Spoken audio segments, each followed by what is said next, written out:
Bien, te cuento, nosotros dentro de las opciones que colocamos no utilizamos la del uso de celular. Ujú. ¿Por qué?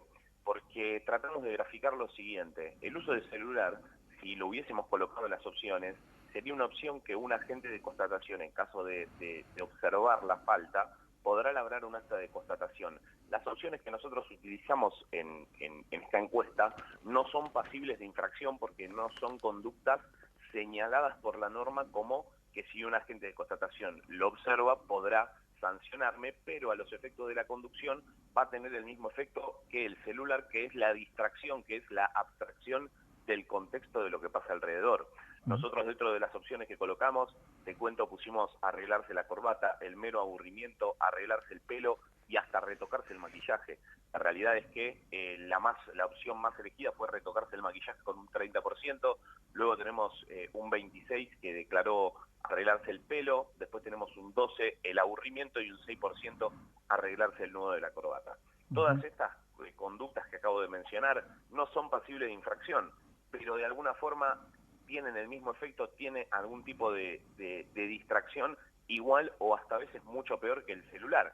Entonces acá lo principal es tratar de nosotros, en nuestro rol de conductores, no pensar si tal o cual conducta me podrán sancionar o no, sino lo que hay que pensar es si tal o cual conducta me aísla, me abstrae y hace que no esté en la misma sintonía que todo mi entorno y mi contexto, siempre recordando que en la seguridad vial es clave la comunicación del afuera hacia adentro y del adentro hacia afuera del habitáculo para siempre estar todos enterados de cuál será el próximo paso a seguir y cuál será la maniobra más segura para todos. Y miramos el espejito, los espejos retrovisores o no los miramos, Facundo. ¿Qué dice la encuesta? No, lamentablemente no. Ese es otro de los puntos fundamentales de la encuesta. La realidad es que el uso de los espejos retrovisores es obligatorio, es decir, todos los autos que estén librados al tránsito deberán contar con los espejos retrovisores reglamentarios, siendo que amplían la visión lateral y trasera del auto, son fundamentales.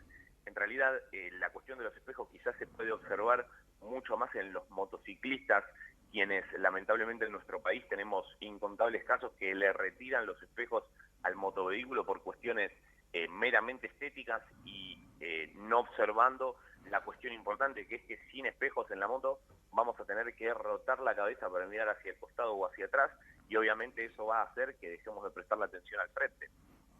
Bueno, esto está explícito también en la ley de tránsito nacional, ¿cierto, Facundo? Así es, así es. La ley de tránsito, tanto nacional como provincial, son muy claras con respecto a la obligatoriedad de los espejos retrovisores. Acá hay que ser muy claro y muy específico, más allá de que algunas personas puedan utilizarlo más o utilizarlo menos. La realidad es que los espejos retrovisores son prácticamente ojos en la nuca. Entonces, Claro. teniendo esto en cuenta, la no utilización o inclusive en algunos casos, como te decía, el retiro no solo va a acarrear la potencial infracción de tránsito, sino que va a acarrear un riesgo cada vez que salgamos a la calle, porque insisto, ya sea en automóvil o en motocicleta, tener que rotar el cuello hacia el costado o peor aún hacia atrás para poder ver si tengo o no tengo un vehículo representa un peligro tremendo, siendo que si vamos circulando a 50 kilómetros por hora por una calle, si dejamos de prestar atención adelante por un segundo, quizás son 30 o 35 metros en donde circulamos sin mirar hacia adelante, así que el peligro de la situación se describe por sí solo, ¿no?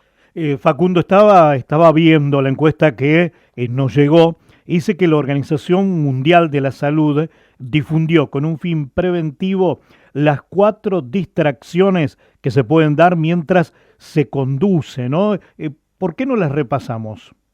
Totalmente, este tipo de distracciones son cuatro, son distracciones cognitivas, físicas, visuales y auditivas. Las cognitivas tienen que ver con quizá dentro de las opciones que manejamos el aburrimiento, ¿no? O Claro. inclusive pensar qué no hicimos o qué tenemos que hacer en el trabajo.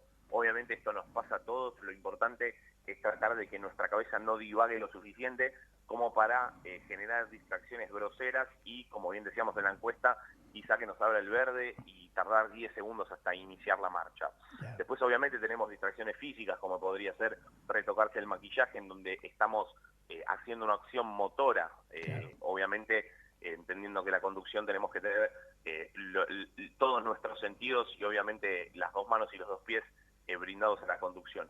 Luego tenemos obviamente distracciones visuales que tienen que ver con, por ejemplo, el uso del celular, ¿por qué no?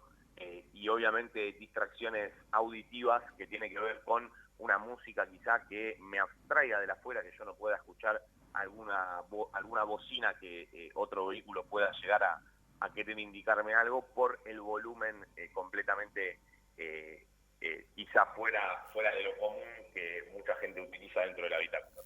También en esta encuesta, Facundo, indagaron sobre las causas de las infracciones viales y se preguntó cuán de acuerdo se estaba con la idea, ¿no? Exactamente, la respuesta fue casi que concluyente, Ajá. prácticamente un 70% también de la gente dijo que el desconocimiento de la norma es una de las principales causas por las cuales la gente no suele tener la mejor conducta al volante. Ahí obviamente es una tendencia que vemos se sostiene, pero obviamente también propone un desafío muy importante, entendiendo que la educación y la concientización también harán que la norma se conozca más por todos y que obviamente tengamos siempre el accionar más apegado a la norma y obviamente menos transgresor y menos peligroso para todos.